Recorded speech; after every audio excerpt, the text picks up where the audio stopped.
Vida íntima de nosso Senhor Jesus Cristo, tomo 1, introdução da serva de Deus, Maria Cecília Baige. Devendo começar a escrever uma obra inteiramente sem saber como, confesso ter experimentado aqui grande repugnância. Contudo, obrigada pela ordem da santa obediência, pus mãos à obra. Mas meus receios são muito grandes, porque conheço a mim mesma. Com toda a sinceridade de alma, declaro ser a mais vil, indigna e abjeta criatura que se encontra na terra. Se meus escritos forem alguma coisa verdadeiramente de Deus, participação de sua divina bondade, o que eu não quero julgar de modo algum, e somente me confio ao juízo do meu diretor espiritual e de qualquer pessoa que ler esta obra. Admire-se a divina providência que se dignou fazer mais destacada sua misericórdia, sua infinita bondade e condescendência ao comunicar-se à pessoa mais vil e indigna que se encontra sobre a terra. A saber, a mim, pecadora muito grande, totalmente incapaz das graças divinas e dos favores do esposo celeste, completamente ignorante de todas as coisas. Então, a gente viu um pouquinho da vida da Maria Cecília Baige, e ela, é uma abadesa que entrou com 19 anos no mosteiro, beneditino, mosteiro que estava uma vida relaxadíssima, Elas andavam com joias, As monjas tinham cada um a sua, a sua liberdade. Uma podia dormir com a outra lá dentro do convento, Não tinha nenhuma ordem não tinha nem vida comunitária nenhuma. Cada uma com Deus por si, Cada um por si, Deus por todas. Então, bem estranho, a ordem antes como era. Então, ela tentou de todos os jeitos colocar a vida comunitária como Jesus a queria, na pobreza, obediência e tal. E lá não tinha esses votos, pelo jeito. Os votos não eram seguidos, pelo menos de pobreza, claramente foi julgado que não, nessa época. E então, ela recebeu de Deus tudo isso, porque ela vivia a santidade, ela buscava essa santidade de todo o coração, ela tinha essa disposição, Ela entrou por amor a Jesus de verdade e ele utilizou, derramou sua graça sobre essa monja maravilhosa, que ela não só escreveu a vida íntima de nosso Senhor Jesus Cristo, mas a vida de São José, muito importante a vida de São José que ela escreveu pra gente. E também a vida de São João Batista e também um tratado, do coração amoroso de Jesus. Então, bastante coisa que ela escreveu, fora a biografia dela, que a gente não tem acesso, mas tudo bem. Mas assim, aqui ela diz, como todas as outras, que ela declara ser uma criatura, a mais abjeta criatura que se encontra na terra, É uma mulher, uma esposa de Jesus, Jesus chama ela de esposa, Então, ela realmente foi uma esposa de Jesus. Se Jesus escolheu ela, como ele fala para Valtorta, que ele escolhe e sabe julgar. Ele sabe julgar quem é a pessoa que ele está escolhendo, ele sabe. Então, a gente não precisa ter medo de jeito nenhum, de quando Jesus escolhe uma pessoa para usá-la como um instrumento dele. E ela, mais uma, entre essas místicas maravilhosas, essa é mais uma que nos trouxe essa grande graça, um tesouro inestimável, que é a vida interior de nosso Senhor Jesus Cristo. Qualquer pessoa que lê esse livro da vida íntima de nosso Senhor Jesus Cristo nunca mais será a mesma pessoa na Terra, nunca mais será a mesma pessoa. É impossível essa pessoa não se apaixonar por Jesus e não viver assim, fazer um processo muito forte de tristeza dos pecados cometidos, de nunca mais desejar pecar, de nunca mais desejar ter apego ao humano, apego material, nunca mais, Jesus, ele vai te fazer você se despir plenamente da sua humanidade, Ele vai te fazer ser totalmente voltado o coração totalmente para a espiritualidade, Ele vai fazer você entrar dentro de si e reconhecer plenamente Ele como o maior Senhor, o mais bondoso Salvador que poderia existir, que não tem outro Deus maior que Ele, mais em bondade do que Ele, Não existe mesmo, claro. Mas assim, você vai saborear a bondade de Deus como nunca você saboreou na vida. Então, o livro da vida íntima é um livro que deixa qualquer pessoa apaixonada por Jesus para todo sempre, eternamente. É muito importante isso. Então, um presente muito grande que ela nos deu, e ela se sentindo totalmente incapaz. É justamente isso. Na divina vontade também nós nos sentimos incapazes plenamente. Esse é o sentimento que precisa perdurar na alma que começa a caminhada na divina vontade. Eu me sinto incapaz desse dom, eu não vou ser capaz. É justamente por isso que você tem que seguir. Aí tá a primeira disposição necessária, né? Para você se sentir indigno, para você se sentir incapaz, pequeno demais. É justamente esse é o ponto de partida para Deus fazer a obra na sua vida, para que você seja uma pessoa realmente escolhida por Deus para ter uma santidade de alto grau, né? É essa necessidade de você ser totalmente, se sentir um grande pecador, se sentir um mínimo mesmo, né? Totalmente incapaz, totalmente e dependente plenamente de Deus. Se não for Deus quem vai fazer em você, você sabe que você não consegue, né? Efetivamente, confesso ser um canal de argila muito vil, pelo qual a divina benevolência se compraz em fazer correr as águas salutares, águas, né, saudáveis, de suas divinas graças e de sua celeste doutrina, né, doutrina do céu. Se não obstante, como disse, por assim, porque eu, por minha indignidade, né, por tanta pequenez, não sou induzida a crer nela, a não ser com muita dificuldade, grande temor, mas me tranquilizo por causa da obediência. Então ela vive a obediência. Aquele que a dirige, entrego-me inteiramente às mãos daquele Deus que levanta o pobre do pó e do esterco tira o infeliz. Mesma coisa que as outras falam, ela fala, né? Confesso, no entanto, que ao ouvir a voz do esposo Jesus, que de modo suave se digna falar ao meu coração, experimento todos aqueles efeitos que a divina graça costuma operar em semelhantes casos na alma.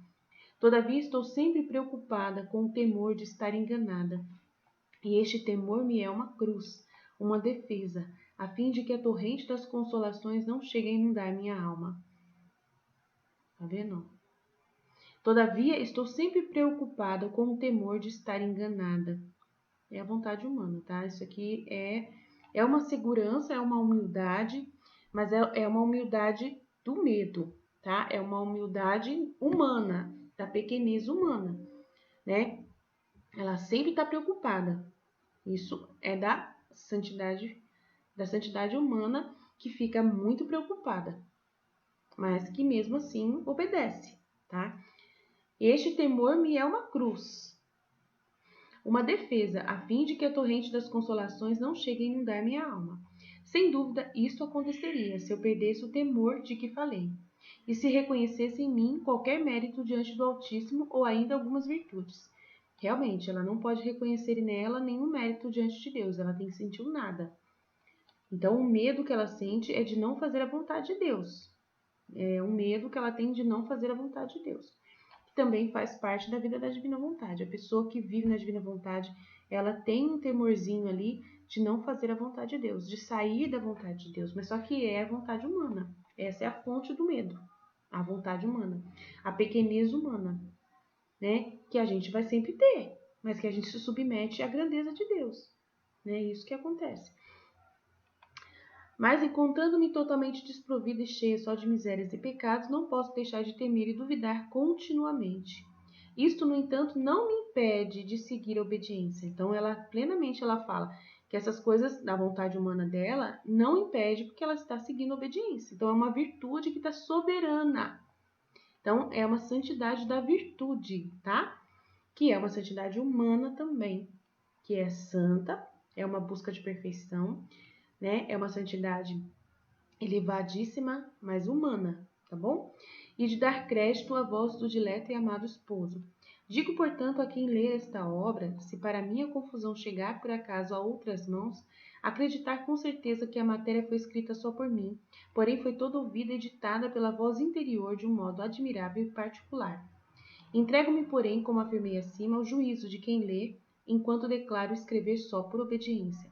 Isto me tranquiliza, deixando que os outros julguem aquilo que provem de mim mesma e o conteúdo dos meus escritos.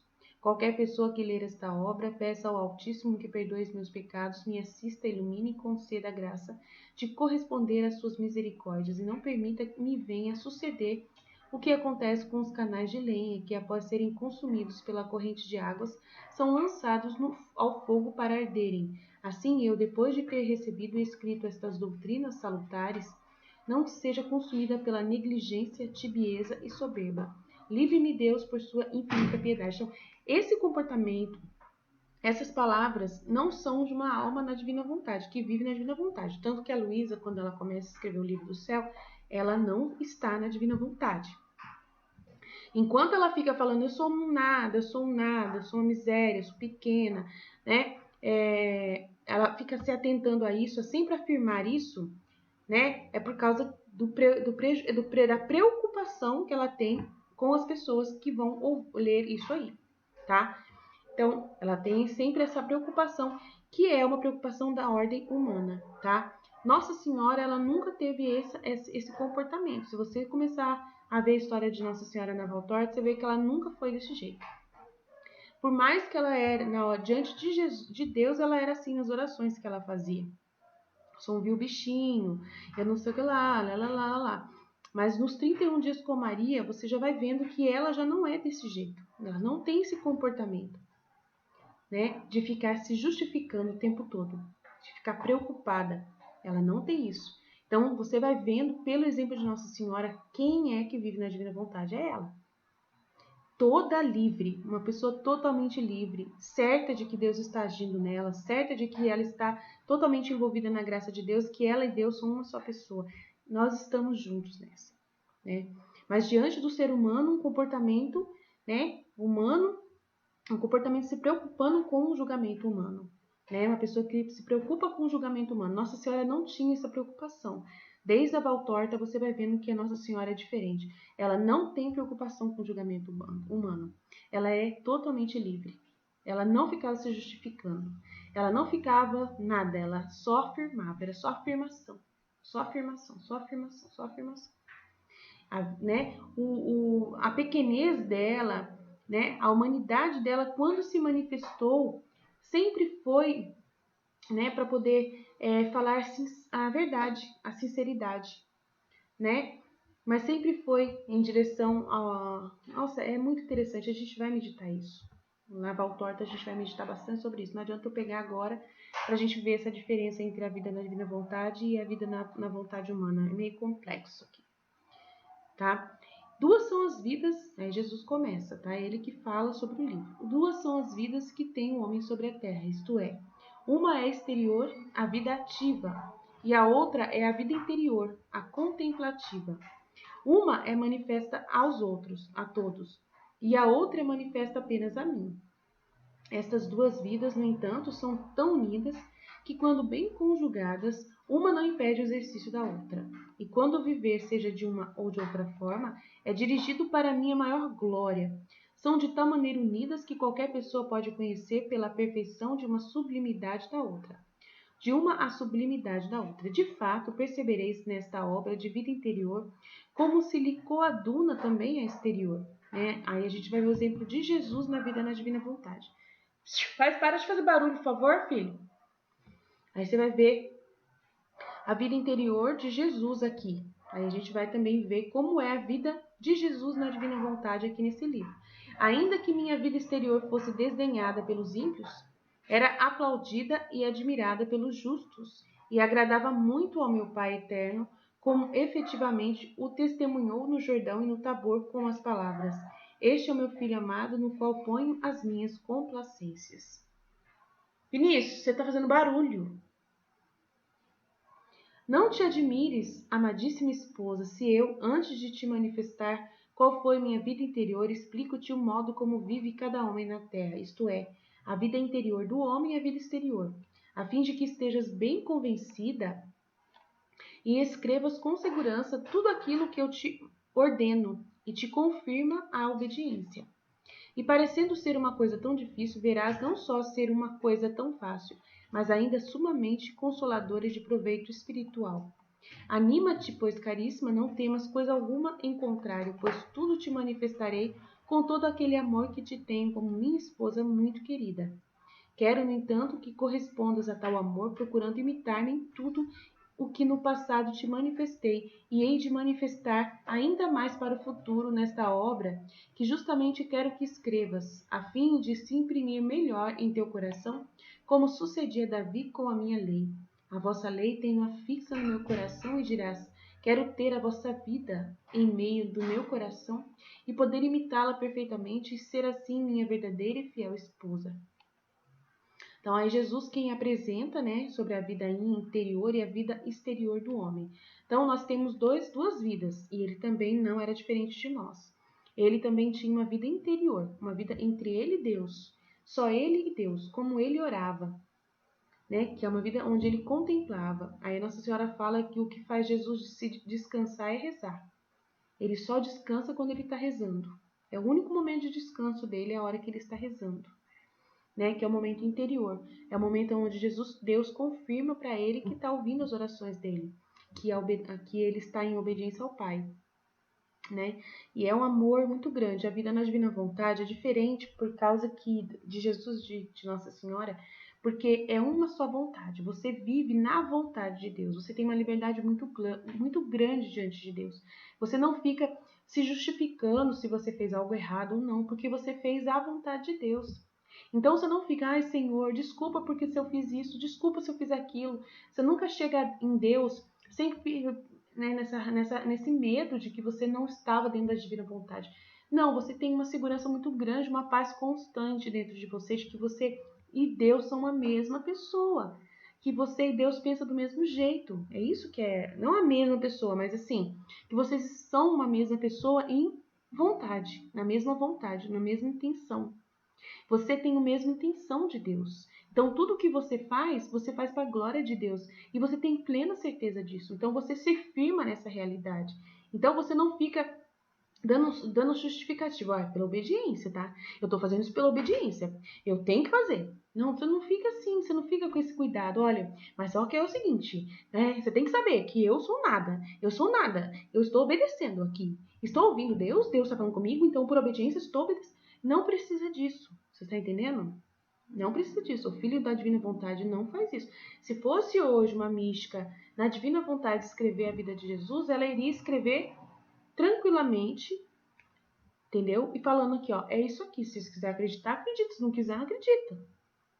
Mas é isso aqui. É o que Deus revelou para mim. Deus mostrou para mim. É isso aqui. Agora, se vocês acreditam, amém. Se vocês não acreditam, é desse jeito. Jesus, ele era assim. Então, a gente vai sendo assim também. A gente não fica, ah, mas eu não tenho merecimento, ah, mas não sei o que lá, ah, mas foi porque o padre pediu, ah, mas foi... Não tem nada disso, não tem nada disso. Você faz por amor a Jesus, porque realmente ele te pediu e você e ele são a mesma pessoa, ele te mostrou a realidade. Você vai e fala, para a glória de Deus. Você não está preocupado se as pessoas vão acreditar ou não, você não está preocupado com o que as pessoas vão pensar, você vai e faz. É a vida de Jesus. Praticamente a vida de Jesus. Ele vai e faz. Eu tenho que cumprir minha missão. Essa é a minha missão. Estou aqui mesmo que você não goste. Então, uma pessoa não chega, ai, olha, eu tenho que ser em conformidade com a Igreja Católica, eu tenho que... Não, você faz aquilo que Deus colocou no seu coração. Você não tem preocupação, eu nunca me preocupei no meu trabalho de evangelização, se eu estava batendo com o Evangelho, se eu estava batendo com a doutrina católica, eu nunca me preocupei, nunca. Eu só falei aquilo que Deus falou para mim. Só. E Jesus confirmava que ele confirmava depois que estava tudo de acordo com a doutrina católica. Eu nunca me preocupei de ficar confirmando, de eu correr atrás, de eu pegar um conteúdo antes de fazer a mensagem, a partilha. Eu sempre fui livre, totalmente livre, para viver na divina vontade. Quando eu entendi que a vida na divina vontade era essa liberdade, desde os 31 dias com Maria, eu entendi isso. E aí eu falei, então, já que a vida na divina vontade é assim, eu não tenho medo de nada que vai me acontecer, eu não tenho medo de falar nada, eu não tenho que ficar preocupada com aquela parte do livro da Faustina, que eu tinha um medo terrível do livro da Faustina, quando ela falava da alma tagarela. Tanto que eu até comprei um livro, né, Eu e Minha Boca Grande, para poder eu ler, né? E me deram um livro do silêncio. O padre me deu um livro, o padre que não ia para minha casa, me deu um livro do silêncio. Mas aí depois Jesus falou assim, eu não quero silêncio, não, eu quero que você fale. Quero que você fale, porque você e eu somos, né, estamos unidos. Aquilo que você falar vai ser sobre o que eu falo com você. Vai ser sobre o que eu vivo. Eu e você vivemos juntos, na vida interior, na sua vida interior, na sua experiência interior que você tem comigo. Então, eu tenho a minha vida ativa e a minha vida ativa como esposa, como empresária, né? Se vocês virem conversar comigo aqui na minha casa, vocês vão ver como eu sou a minha vida ativa de empresária, de mãe, de esposa, e como eu sou na minha vida interior, né? Na minha vida contemplativa, é o que eu manifesto aqui, é o que eu conto aqui, olha, o que Jesus e eu estudamos juntos, o que eu e Jesus estudamos, né? O livro que ele mandou para mim, que eu li, o que ele me explicou, né? Eu leio junto com ele, e ele vai contando para mim, né? Vai me fazendo me explicando dentro de mim para eu entender. E aí eu só passo para frente. Se alguém vê alguma coisa errada, eu confio em Deus. Eu confio em Deus plenamente. Eu não fico, ai, será que eu fiz alguma coisa errada? Ai, eu vou apagar essa parte do meu vídeo. Não, nunca fiz isso. Tem vídeos meus que eu tava super estranho no vídeo, né? Que eu tava super eufórica, extasiada, com uma voz estranha. Eu poderia ter apagado, mas eu não fiz. Porque eu falei assim, não, foi a minha vida na liberdade plena, né? Uma santidade que eu acredito que é real, né? Que é uma vida de santidade que eu estou buscando e que é real, que não é brincadeira. Agora, se alguém acredita, amém. Se alguém não acredita, amém. Entendeu? Se a pessoa acha que a vida de santidade tem que ter todo esse cuidado de ter a doutrina católica, de respeitar, que não sei o quê. Se a pessoa acha que é isso, o problema é dela, é ela que acredita nisso. Ela aprendeu desse jeito. Como que eu vou forçar a natureza de uma pessoa para ela entender de outro jeito a santidade? A igreja ensinou a santidade desse jeito para ela, para essa pessoa. Ela vai ver eu e ela vai falar assim, nada a ver essa santidade da Aline, ela falando que ela é livre. Não é assim, a gente tem que ter conformidade com a igreja, se tiver alguma coisa errada. Ué, quem vai julgar é a igreja, eu não estou preocupada. Né? Eu estou preocupada com o que Deus pensa de mim. Então eu tenho essa vida interior. E a vida na divina vontade é você e Deus. Só importa o que Deus pensa de você. Então, é essa vida interior. Então, são duas vidas, no entanto, são unidas. E quando são unidas e bem conjugadas, uma não impede o exercício da outra. E quando o viver, seja de uma ou de outra, é dirigido para a maior glória de Deus. Estão de tal maneira unidas que qualquer pessoa pode conhecer pela perfeição de uma a sublimidade da outra. Então, aquilo que você vive interiormente vai sair para fora, de alguma forma. Então, isso vai acontecer gradativamente. A mudança para fora, exterior, né, vai ser gradativa de acordo com o seu crescimento interior. Então, você vai vendo a mudança de uma pessoa. Quando meus primeiros vídeos com os meus últimos vídeos. Você vai vendo a diferença que aconteceu dentro de mim, né? Pouco a pouco. Aí uma pessoa vem ficar comigo, ela vai ver como eu vivo aqui em casa e vai ver que é pura verdade, que eu estou unindo as duas vidas da melhor forma que eu posso, né? Para poder uma ser em resposta da outra, né? Para que ainda que a minha vida exterior fosse desdenhada pelos ímpios, era aplaudida e admirada pelos justos e agradava muito ao meu Pai eterno. Isso que importa. Como efetivamente o testemunhou, mesma coisa acontece comigo. Tem gente que desdenha a minha vida, né? Que acha ridícula. Tem outros que já me aplaudem e admiram e sou admirada por pessoas que são justas, que elas têm esse julgamento correto, né? Que me conheceram melhor. E agrado muito ao Pai eterno. Como eu vejo a gratidão de Deus? Como eu vejo? É os frutos. Os presentes que Deus continua dando, né? Os frutos que Ele dá, as respostas que Ele dá, né? Aí você vai vendo claramente a graça que Ele continua derramando. Você vai sentindo a graça, continua derramando. O que é a graça de Deus? É você continuar viva, continuar agindo, continuar rezando, continuar falando dele, continuar buscando essa santidade, continuar trabalhando para ele, continuar fazendo o trabalho, não desistir. E cada vez ser mais motivada ainda, cada vez você está mais motivada para fazer mais coisa para ele ainda e nunca para, nunca cessa, nunca descansa. Nunca para. É uma incansável graça de Deus jorrando como um mar que não para nunca mais. Uma fonte de água viva constante. Se alguém falar para mim, qualquer pessoa que me conhecer, olhando meu canal na internet, no YouTube, o quanto de material que eu faço, que eu produzo, que nunca para, que é um fluxo constante que não cessa, vai ver que é pura graça de Deus, que está jorrando de uma fonte de água viva, que não cessa nunca, que não acaba. E quanto mais eu falo, mais coisa eu tenho para falar. Porque é da graça de Deus, o verbo de Deus comunicando. Se você está sendo a vida de Jesus na terra, se você está sendo uma veste que Jesus vai vestir, ele é o verbo, o que vai acontecer com essa pessoa? Ela vai falar. Ela é palavra de Deus. Ela é boca de Deus. Porta-voz. Ela vai viver essa vida interior e vai transmitir o que ela está vivendo com Deus.